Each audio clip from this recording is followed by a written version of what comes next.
Que feriez-vous si un jour votre propre fils vous regardait dans les yeux et vous disait que soit vous nettoyiez toute la maison, soit vous déménagiez d'ici? Et si la maison était la vôtre, construite avec la sueur de votre travail aux côtés de votre défunt mari? C'est un après-midi d'automne à Paris, alors que les feuilles dorées tombaient sur les trottoirs de la rue de Rivoli, que ma vie de 62 ans a pris une tournure que je n'aurais jamais pu imaginer. Je m'appelle Elena et voici l'histoire de la façon dont j'ai récupéré non seulement ma maison, mais aussi ma dignité. L'odeur de coque au vin remplit la cuisine. Mes mains, déjà marquées par le temps, coupaient minutieusement les légumes du dîner. Les sons de la télévision résonnaient dans le salon où Philippe, mon fils unique, était affalé sur le canapé que Jean, mon défunt mari, avait acheté pour notre 20e anniversaire de mariage. « Maman! Maman! Le dîner est-il déjà prêt ?» a crié Philippe, sans même se retourner pour me regarder. « Presque, mon fils. »« Encore 15 minutes, » répondis-je en essuyant la sueur de mon front avec mon tablier. « 15 minutes ? Marie et moi avons faim maintenant. Tu sais que je dois bientôt partir, ça ne peut pas être plus rapide ? » Marie, ma belle-fille, est apparue à la porte de la cuisine, téléphone portable à la main, me regardant avec cet air de supériorité qui me faisait me sentir étrangère chez moi. « Elena, tu n'as pas nettoyé la salle de bain aujourd'hui. » « J'ai encore trouvé des cheveux dans le lavabo, » dit-elle avec dédain, comme si elle s'adressait à un employé et non à la mère de son mari. J'ai pris une profonde inspiration, essayant de retenir les larmes qui menaçaient de couler. « Désolée, Marie. J'ai été occupée à faire les courses et à préparer le dîner. Je ferai le ménage dès que j'aurai fini ici. » C'est alors que Philippe entra dans la cuisine. Son visage était tendu, irrité. Il a jeté un morceau de papier sur la table, c'était une facture d'électricité. « Avez-vous vu combien cela coûte ? Presque 2 fois plus que le mois dernier. Combien de temps restez-vous allumé ce four chaque jour ? » J'ai essayé de lui expliquer que l'hiver approchait et que les chauffages consommaient plus d'énergie, mais il ne m'a pas laissé finir. « Écoute attentivement, maman, » dit-il en s'approchant de moi avec un doigt pointé vers mon visage. Cette maison est en désordre. Marie et moi travaillons toute la journée pendant que tu restes ici. Le moins que tu puisses faire est de garder tout propre et organisé. On a l'impression de ne rien faire de la journée. Ces paroles m'ont frappé comme une gifle. Jean et moi avions construit cette maison brique par brique. Nous avons économisé chaque franc, puis chaque euro, pour avoir notre petit coin à Paris. Après son décès, il y a 3 ans, Philippe et Marie ont emménagé, soi-disant pour me tenir compagnie. Depuis, j'ai été progressivement reléguée à une position de servitude dans ma propre maison. « Fils, je... » Plus d'excuses, l'interrompit-il brusquement. « Soit tu commences à garder cette maison comme elle devrait être, soit... » Il fit une pause, regardant Marie qui hocha la tête d'un air encourageant. « Ou peut-être qu'il est temps pour toi de déménager dans un endroit plus petit où tu peux t'en occuper. » Le silence qui suivit fut assourdissant. Marie sourit discrètement, comme si cette suggestion était la solution parfaite. J'ai réalisé à ce moment-là qu'il n'avait pas bougé pour prendre soin de moi, mais pour prendre possession de ce qui m'appartenait.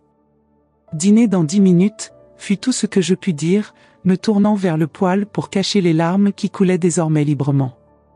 Ce soir-là, après avoir servi le dîner et nettoyé la cuisine, je me retirai dans ma chambre la plus petite de la maison, puisque Philippe et Marie occupaient la chambre principale qui avait été la mienne et celle de Jean.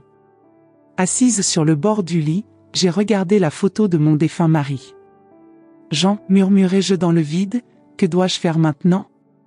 C'est alors que j'ai remarqué la petite boîte en chêne au fond de l'armoire, où je gardais les lettres que Jean m'avait écrites lors de notre mariage. Lorsqu'il l'ouvrit, une enveloppe tomba par terre.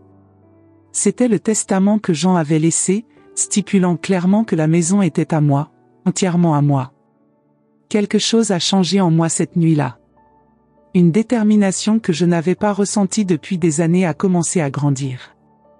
J'ai regardé à nouveau la photo de Jean et, pour la première fois depuis longtemps, j'ai souri. « Tu as raison, mon amour, dis-je doucement. Il est temps de reprendre notre maison. Avez-vous ressenti une sensation d'oppression dans votre poitrine lorsque mon propre fils m'a dit ces mots? Soit tu nettoies la maison, soit tu déménages d'ici, dans ma propre maison. Que feriez-vous si vous étiez à ma place? Continueriez-vous à baisser la tête? Ou trouveriez-vous, comme moi, une force dont vous ignoriez même l'existence? Ne partez pas maintenant, car ce qui va se passer ensuite a non seulement changé ma vie, mais pourrait aussi changer la vôtre. Dans le prochain chapitre, je révélerai le moment exact où j'ai décidé que 62 ans n'était pas la fin de l'histoire, c'était juste le début de ma libération. Et croyez-moi, quand vous découvrirez ce que j'ai fait à cette maison et comment mon fils a réagi, vous réfléchirez à 2 fois aux chaînes invisibles que vous portez peut-être. Restez jusqu'à la fin. Ce n'est pas seulement mon histoire, cela pourrait être le miroir dont vous avez besoin pour voir votre propre force.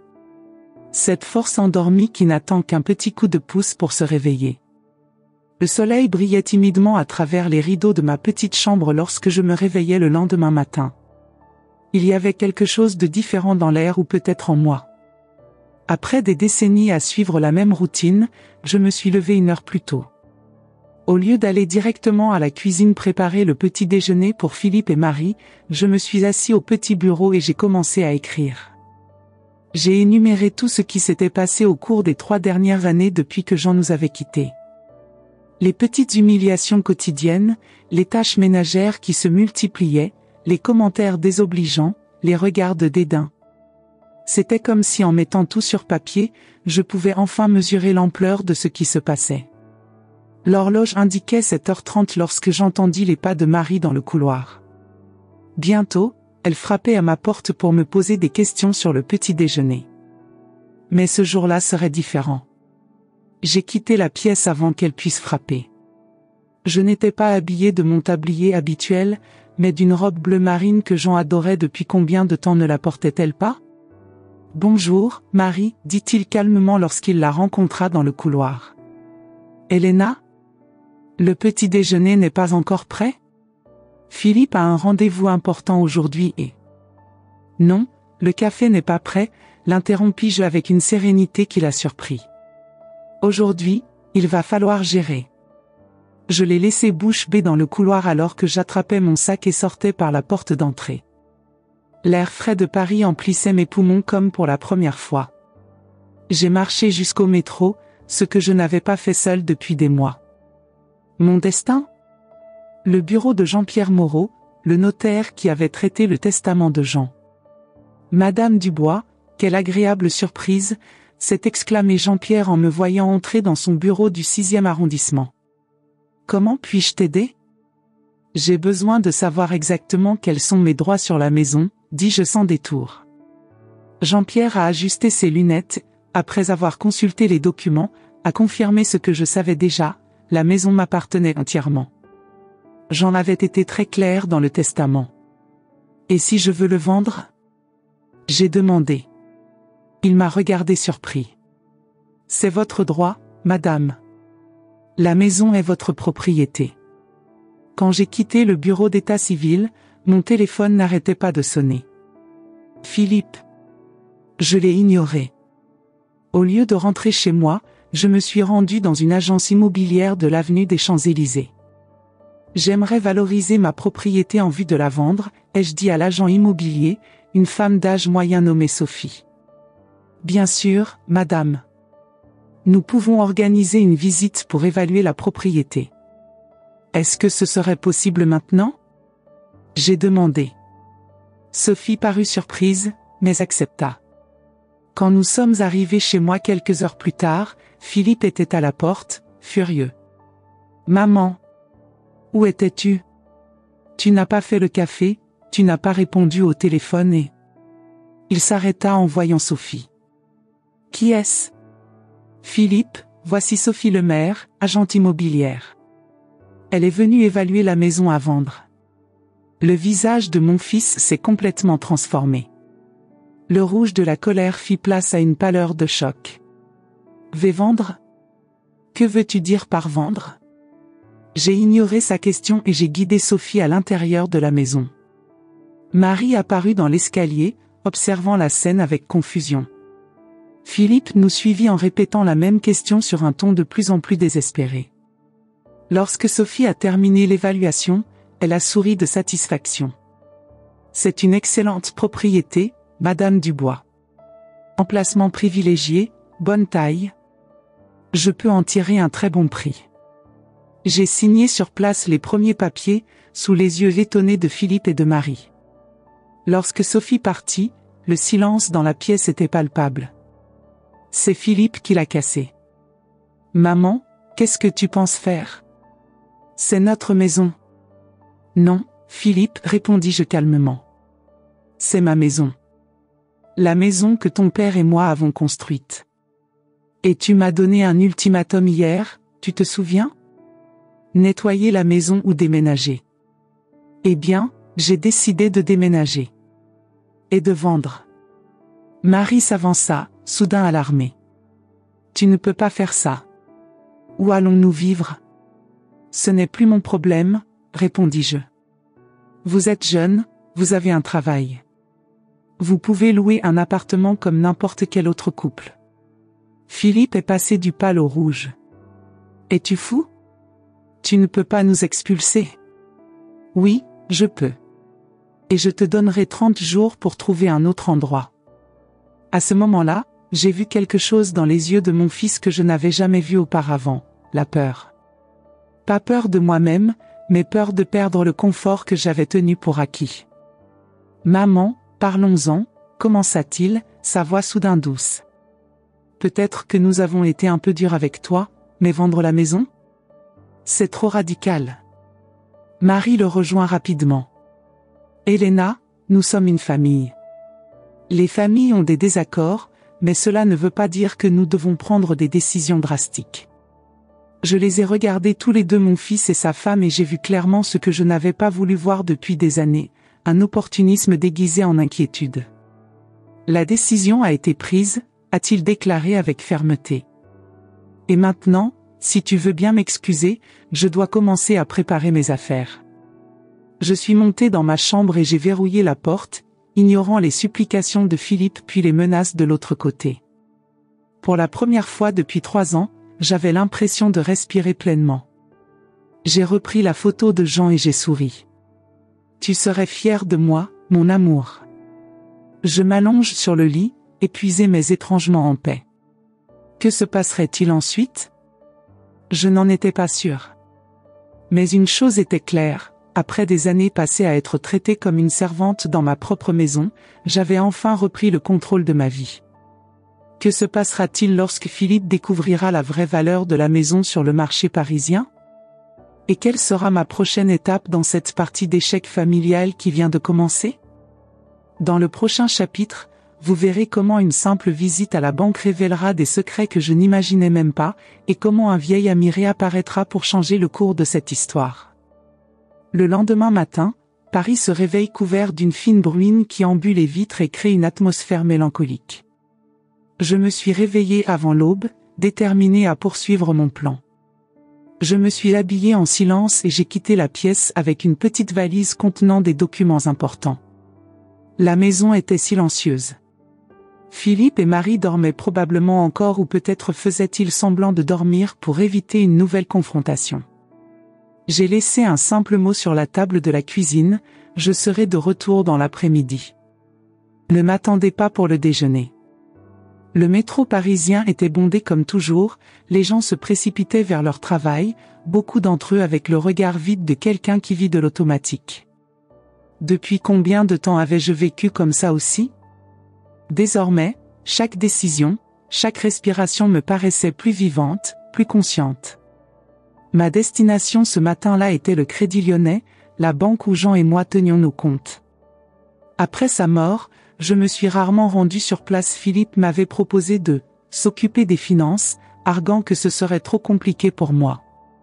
Bonjour, Madame Dubois, m'a salué Maurice Lefebvre, le gérant qui connaissait Jean depuis des décennies. Quelle agréable surprise de te revoir après si longtemps. Bonjour, Maurice. Je dois vérifier l'état de mes comptes et investissements. Maurice avait l'air légèrement mal à l'aise. Eh bien, c'est généralement votre fils qui s'occupe de ces questions. Oui, mais aujourd'hui, c'est moi qui suis ici, répondis-je fermement. Et j'aimerais tout voir, s'il te plaît. Ce que j'ai découvert au cours des heures suivantes m'a glacé le sang. Jean avait quitté non seulement la maison, mais aussi un important portefeuille d'investissement actions, obligations et même un petit appartement dans le Marais qu'il avait loué. Des locations que je n'avais jamais vues auparavant. Comment est-ce possible, ai-je demandé à Maurice en montrant des relevés où les sommes arrivaient, le même jour, étaient transférées sur un autre compte. Maurice a vérifié le système.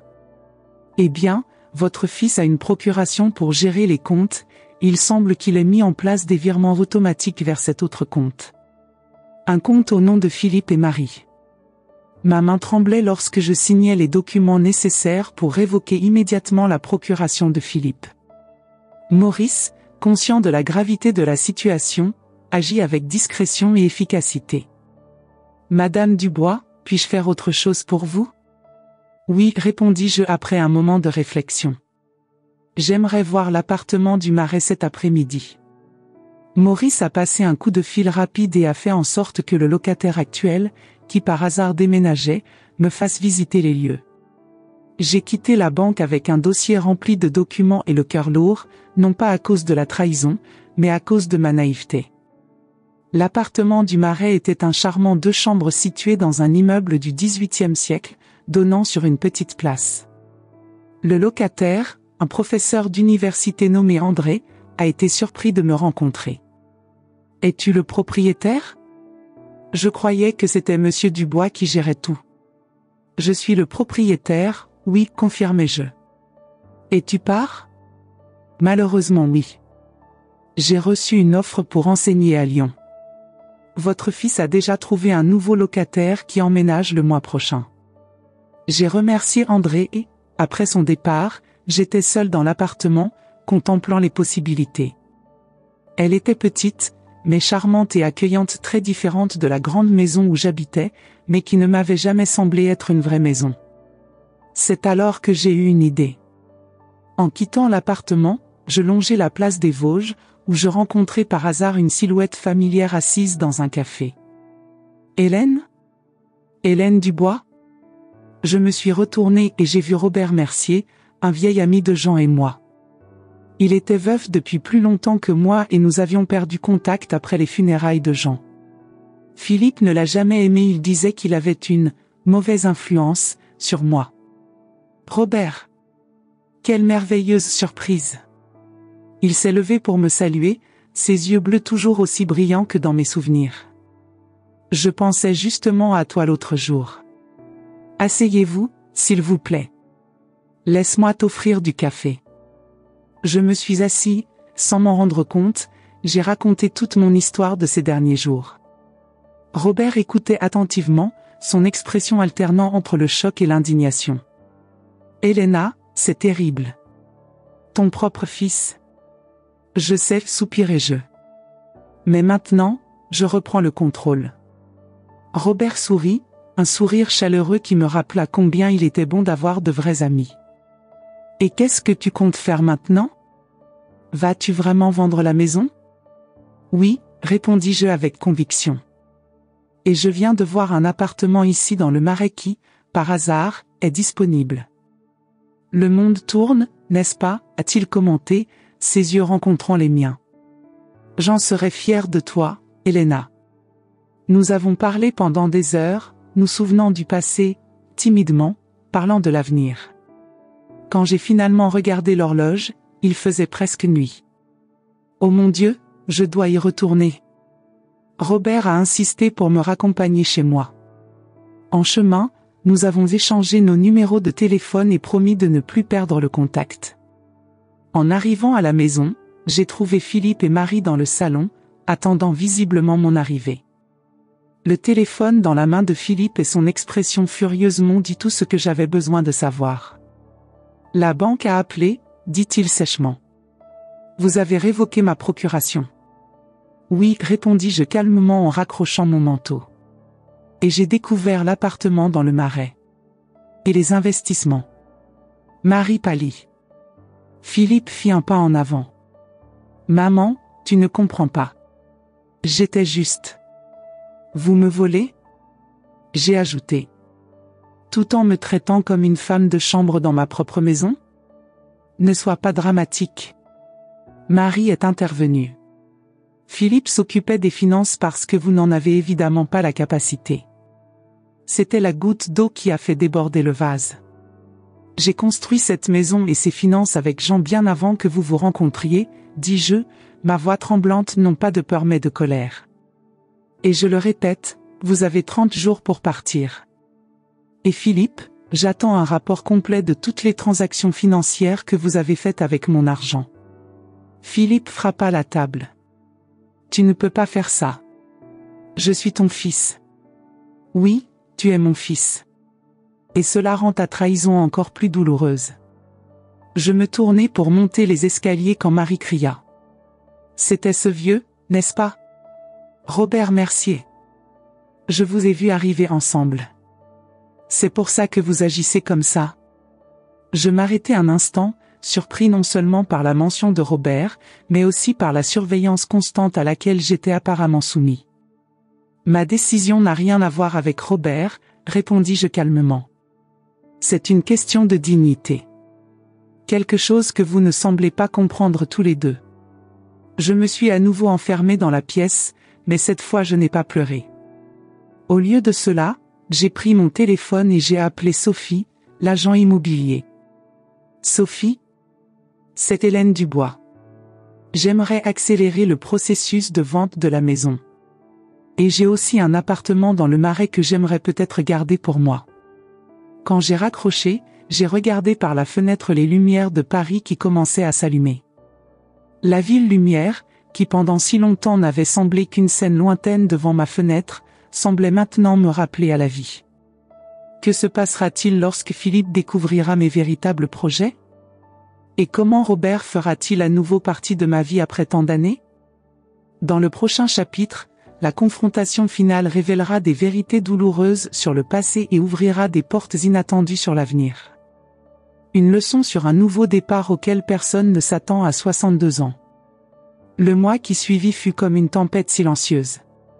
Philippe a tout essayé d'abord en recourant à la sentimentalité, puis à la culpabilité et enfin à des menaces voilées sur ma capacité mentale. Chaque tentative ne faisait que renforcer ma détermination. Sophie, l'agent immobilier, a travaillé avec une efficacité impressionnante. En seulement 2 semaines, nous avons déjà reçu 3 offres sérieuses sur la maison, toutes supérieures à la valeur marchande. La situation privilégiée et le charme architectural avaient attiré des acheteurs enthousiastes. C'est une décision maintenant, Madame Dubois, a déclaré Sophie lors d'une de nos rencontres dans un café loin de chez nous, pour garantir l'intimité. Quelle offre préféreriez-vous accepter? J'ai étudié attentivement les documents. L'offre la plus élevée est venue d'un couple américain qui souhaitait une résidence d'été à Paris. Cela semblait parfait, il n'utiliserait la maison qu'occasionnellement, ce qui signifiait une vente rapide et sans tracas. Celle-là, ai-je souligné la proposition américaine. Et je veux que le processus soit achevé le plus rapidement possible. Sophie hocha la tête, comprenant le sous-texte. J'ai une excellente équipe juridique. Nous pouvons finaliser dans 10 jours. Pendant ce temps, Robert était devenu mon confident et mon conseiller. Nous nous rencontrions presque quotidiennement, généralement dans le même café de la place des Vosges. Il m'a aidé à planifier chaque étape, de l'organisation de mes finances jusqu'à l'emménagement dans l'appartement dans le Marais. Le locataire est-il déjà parti? A-t-il demandé lors d'une de ces réunions, alors que nous partagions un croissant? Oui, hier. Je commencerai à apprendre certaines affaires demain, discrètement. Robert m'a pris la main par-dessus la table, un geste simple qui a fait battre mon cœur comme je n'avais pas ressenti depuis des années. Elena, tu es la femme la plus courageuse que je connaisse. Je souris, sentant la chaleur monter à mes joues. Ce n'est pas du courage, Robert. C'est une nécessité. À la maison, la tension était palpable. Marie ne me parlait pratiquement pas, se limitant à des regards méprisants. Philippe alternait entre de longues périodes de silence et des tentatives désespérées pour me convaincre de changer d'avis. Un soir, alors que je rangeais de vieilles photos dans ma chambre, il a frappé à la porte. « Maman, on peut parler ?» Je l'ai laissé entrer. Il avait l'air fatigué, ses yeux étaient rouges, sa barbe n'était pas rasée. Pendant un instant, j'ai vu le garçon que j'avais élevé, pas l'homme qui m'avait trahi. « Qu'est-ce qui ne va pas, Philippe ?» Il s'assit au bord du lit et regarda les photos étalées. L'un d'eux montrait Jean tenant Philippe nouveau-né à l'hôpital. « Pourquoi nous fais-tu ça? Pourquoi maintenant, après toutes ces années ?» J'envisageais d'ignorer la question, disant simplement qu'il savait très bien pourquoi. Mais quelque chose m'a poussé à répondre honnêtement. Parce que j'ai enfin réalisé que je méritais mieux. Que ton père aurait été dévasté s'il avait vu comment tu me traitais. Et parce qu'à 62 ans, j'ai réalisé que j'avais encore la vie devant moi. Philippe a pris la photo de lui et de Jean. Papa a toujours été ton préféré, n'est-ce pas? Il s'agissait toujours de vous deux. Cette déclaration m'a pris par surprise. De quoi tu parles? Tu étais notre monde, Philippe. Il rit amèrement. Oui, jusqu'à ce que je cesse d'être le fils parfait. Jusqu'à ce que je décide de ne pas suivre la carrière que tu m'as projetée. C'était comme si un rideau s'était ouvert, révélant une partie de l'histoire que je n'avais jamais vue auparavant, le récit de Philippe sur notre famille, si différente de la mienne. Ce n'est pas vrai, dis-je doucement.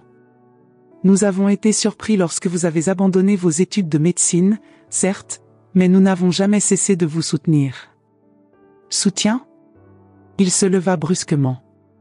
Ses regards déçus quand je disais que j'étais heureux de vendre un bien immobilier? Les commentaires subtils sur le fait que j'aurais pu être plus? Et puis, quand j'ai rencontré Marie, les insinuations constantes selon lesquelles elle n'était pas assez bien? Je restais silencieux, analysant ses paroles. Y avait-il du vrai là-dedans? Jean et moi avions rêvé d'avoir un fils médecin, oui. Et peut-être que nous laissons notre déception paraître plus que nous ne le pensions. Philippe, si nous t'avons fait ressentir cela, je suis désolé. Vraiment. Mais cela ne justifie pas la façon dont tu m'as traité après la mort de ton père. Il détourna le regard. Quand mon père est décédé et que nous avons découvert les dettes de son restaurant, j'ai paniqué. J'avais besoin d'assurer notre avenir. Des dettes? Quelles dettes? Philippe avait l'air confus. Les dettes du restaurant. Les emprunts qu'il a contractés avant de mourir. Vous ne le saviez pas? À ce moment-là, tout a commencé à prendre un sens. Jean avait investi dans un petit restaurant au cours de la dernière année de sa vie, un rêve de longue date qu'il a finalement décidé de réaliser. Mais je n'ai jamais eu connaissance de dette. Il n'y avait pas de dette, Philippe. Le restaurant a été vendu après la mort de ton père, avec profit. Tout est documenté. Ce fut à son tour d'avoir l'air surpris. Il y eut un moment de silence pesant avant qu'il ne secoue lentement la tête. Non, ce n'est pas possible. J'ai vu les papiers. Les créanciers. Un terrible soupçon commença à se former dans mon esprit. Quel créancier, Philippe? Qui vous a montré ces papiers? Il hésita, puis murmura, Pierre Deveau. Pierre Deveau était le comptable du restaurant et aussi le cousin de Marie. Mon cœur se serra. Philippe, je pense que tu as été trompé. Pas par moi, mais par des personnes proches de toi. Je l'ai laissé seul avec cette information, sachant que je devais tout vérifier. Le lendemain matin, j'appelle Jean-Pierre Moreau, le notaire, qui me confirme, il n'y a pas de dette. Le restaurant avait été vendu avec profit et l'argent faisait partie des investissements que Philippe avait détournés. Lorsque j'ai confronté mon fils à cette information en présence de Jean-Pierre, j'ai vu son monde s'effondrer. Marie, qui était présente, quitta brusquement la pièce en lançant un appel affolé. Je ne savais pas, marmonna Philippe, l'air véritablement abasourdi. Pierre m'a montré des documents, il disait qu'on vous épargnait des soucis, qu'on protégeait le patrimoine familial. Pour la première fois depuis des années, j'ai ressenti une véritable compassion pour mon fils. Tu as été manipulé, Philippe. Depuis combien de temps Marie et Pierre préparaient-ils ça? Il n'a pas répondu, mais ce n'était pas nécessaire. La réponse était dans son regard dévasté. Le lendemain, Marie avait disparu, n'emportant que ses affaires personnelles. Philippe a été détruit, trahi par sa femme et confronté à la vérité sur ce qui m'avait été fait. La vente de la maison a été finalisée une semaine plus tard. Philippe, étonnamment, ne s'y est pas opposé. Au lieu de cela, il est venu me voir la veille de mon emménagement dans l'appartement du Marais. « Je suis venu te dire au revoir », dit-il en se tenant sur le seuil de ma chambre. « Et demande pardon, même si je sais que je ne le mérite pas. » J'ai regardé mon fils, le garçon que j'avais porté dans mon ventre, qui avait fait ses premiers pas en me tenant la main, qui avait obtenu son diplôme d'études secondaires avec mention. Quelque part dans cet homme brisé devant moi, ce garçon existait toujours. Le pardon prend du temps, Philippe. Mais je suis prêt à essayer, si toi aussi. Il hocha la tête, les larmes aux yeux. Je pars un moment à Lyon. Pierre fait l'objet d'une enquête, il semble que nous ne soyons pas les seules victimes. J'ai besoin de reconstruire ma vie loin de tout ça. Lyon est une belle ville, ai-je commenté. Peut-être que je pourrais te rendre visite un jour. Un petit sourire apparut sur son visage. J'aimerais ça. Le jour du déménagement, Robert est venu m'aider. Alors que nous chargions les derniers cartons dans la voiture, j'ai regardé la maison une dernière fois, tant de souvenirs, bons et mauvais. « Es-tu prêt ?» a demandé Robert en m'offrant son bras. « Oui, » répondis-je en passant mon bras sous le sien. « Je suis prêt pour le prochain chapitre. » L'appartement du Marais était plus petit que la maison, mais chaque centimètre carré vibrait de possibilités. Les portes-fenêtres laissent entrer la lumière dorée du soleil de Paris, illuminant les parquets anciens. Le premier jour, Robert m'a aidé à organiser les meubles, uniquement ceux que j'aimais vraiment, ceux qui contenaient de vrais souvenirs. 3 mois se sont écoulés depuis ce jour. Paris a connu le passage de l'automne à l'hiver, et les arbres de la petite place sous ma fenêtre ont perdu leurs feuilles. Désormais, quand je me lève le matin, ce n'est plus pour préparer le petit déjeuner que pour moi et parfois pour Robert, qui occupe désormais une place de plus en plus grande dans ma vie. Hier, j'ai reçu une lettre de Philippe de Lyon. Il a écrit sur son nouveau travail dans une petite société immobilière, sur la thérapie qu'il a commencée et sur la façon dont il a appris à vivre seul pour la première fois. À la fin de la lettre se trouvait une simple demande: « Pourriez-vous me rendre visite le mois prochain ? J'ai tant de choses à vous dire en personne. » Assis dans mon nouveau bureau, oui, j'ai maintenant mon propre bureau, où j'écris mes mémoires, je réfléchis à tout ce qui s'est passé. À 62 ans, j'ai vendu ma maison, retrouvé mon indépendance financière, redécouvert d'anciennes amitiés et, peut-être plus important encore, me redécouvert moi-même. L'argent de la vente de la maison est bien investi, garantissant ma sécurité pour les années à venir. Une partie de cela, je voyageais dans des endroits que Jean et moi avons toujours rêvé de visiter ensemble: Venise, Prague, Santorin. Et oui, je compte rendre visite à Philippe à Lyon. Le pardon est un processus lent, comme je lui ai expliqué. Mais chaque jour m'apporte plus de clarté. Ce n'était pas seulement Philippe qui avait besoin de pardon, j'avais aussi besoin de me pardonner de m'être laissé diminuer dans ma propre vie pendant si longtemps. Robert frappe à la porte, ponctuel comme toujours pour notre déjeuner hebdomadaire. Aujourd'hui, nous allons au nouveau café qui a ouvert ses portes au coin. Demain, je commence un cours de photographie à l'université pour seniors, un autre rêve trop longtemps reporté. Alors que je ferme la porte de l'appartement, je me retrouve à sourire dans le miroir du couloir. La femme qui me regarde n'est plus l'ombre qui vivait dans les coins de sa propre maison, c'est une femme complète, avec les rides de l'expérience et les yeux brillants du possible. Si vous m'aviez demandé il y a 3 mois si je pensais pouvoir recommencer à 62 ans, j'aurais probablement ri à cette idée. Maintenant, je sais que les nouveaux départs n'ont pas d'âge, ils ont juste du courage. Et quand mon fils m'a dit « soit tu nettoies la maison, soit tu déménages d'ici », il n'a jamais imaginé qu'il m'offrait le plus beau cadeau de tous, la chance de retrouver ma force. J'ai vendu la maison, oui. Mais j'ai racheté ma dignité. Et ça, aucune somme n'a pu être versée. Vous qui m'avez écouté jusqu'ici, je veux dire quelque chose du fond du cœur. En racontant mon histoire, j'avais l'impression de ne pas être seul. Combien d'entre vous, en ce moment, sont traités comme des domestiques dans la maison que vous avez construite au prix de tant de sacrifices? Combien ont des enfants qui les font se sentir comme un fardeau et non comme une bénédiction? Je vois tes larmes silencieuses. J'entends tes soupirs quand il n'y a personne. Parce que j'étais là aussi.